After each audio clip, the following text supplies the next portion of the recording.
Pour aider cette chaîne, partagez, likez, commentez, et puis peut-être, aidez-nous sur Tipeee. Oui, bonjour. Alors, nous nous offusquons des titres de la presse française sur l'Ukraine. Et oui, la presse française nous indigne. C'est vrai, c'est vrai. Rappelez-vous, pour l'Ukraine, de l'avancée extraordinaire des troupes ukrainiennes lors de la contre-offensive ratée de juin, juillet, août 2023. Mais rappelez-vous aussi des maladies successives du chef du Kremlin. Rappelez-vous de l'attentat de Nord Stream qui était attribué à la Russie. Rappelez-vous de tous ces faits dont on nous a seriné. Ouais.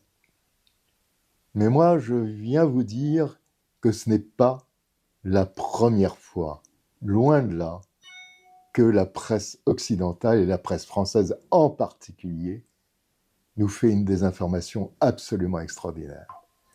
Et alors, nous allons faire un retour de plus de 49 ans en arrière.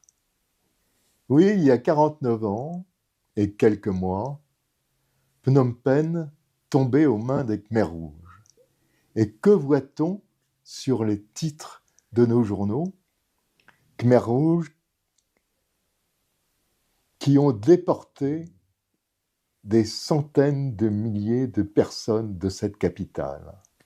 Eh bien, les titres de notre presse, de gauche en particulier, Le Monde, Libération, L'Humanité, la libération de Phnom Penh. Libération de Phnom Penh. L'enthousiasme populaire de la population de Phnom Penh qui a accueilli les Khmers rouges les bras ouverts. Vous vous rendez compte? Les Khmers rouges ont commis un génocide de plus d'1 million d'hommes. 1 million d'hommes en 3 ans, 4 ans. 1 million d'hommes. Et l'envoyé spécial du Monde nous dit cela. Mais c'est incroyable. Libération. Regardez le titre de Libération. Regardez le titre de l'Humanité. Et moi qui étais à Saigon à ce moment-là, nous avions déjà eu vent de quelques massacres à Phnom Penh. Et la presse française, elle, restait dans ses fantasmes. Quelques jours plus tard, Saigon tombait. Ce fut la libération de Saigon. Ah ça, la presse était unanime là-dessus, la libération de Saigon. Et nous voyions déjà, nous avions vu déjà, nous à Saigon, des arrestations de masse. Les gens déportés ensuite dans des camps de rééducation. 1 an plus tard, ce fut la catastrophe des Boat People. Plus d'1 million d'hommes et de femmes qui se précipitent en mer de Chine pour fuir ce pays, pour fuir ce régime, pour fuir la faim.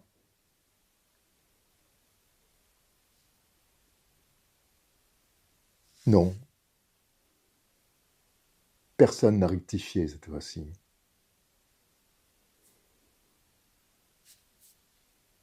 Rien. Et sur ces 1 million d'hommes, plus de 300 000 périrent en mer. Oui. Sur ces 1 million d'hommes et de femmes, plus de 300 000 périrent en mer.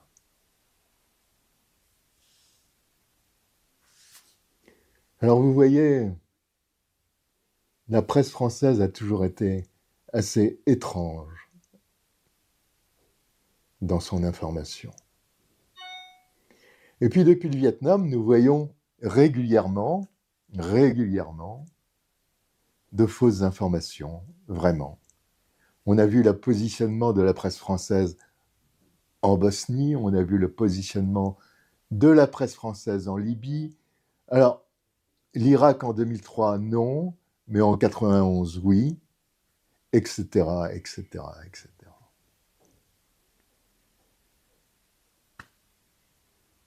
Et ne parlons pas de la Syrie.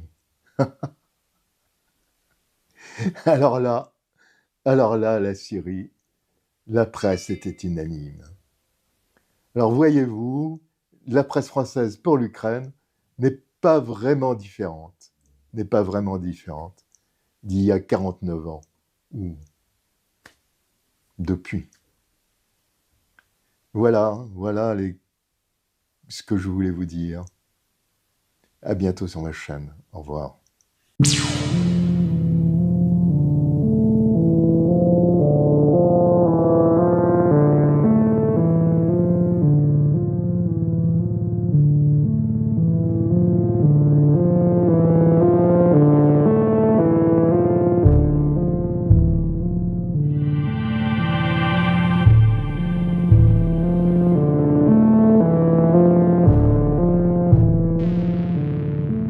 Alors, pour aider cette chaîne, partagez, likez, commentez, et puis peut-être, aidez-nous sur Tipeee.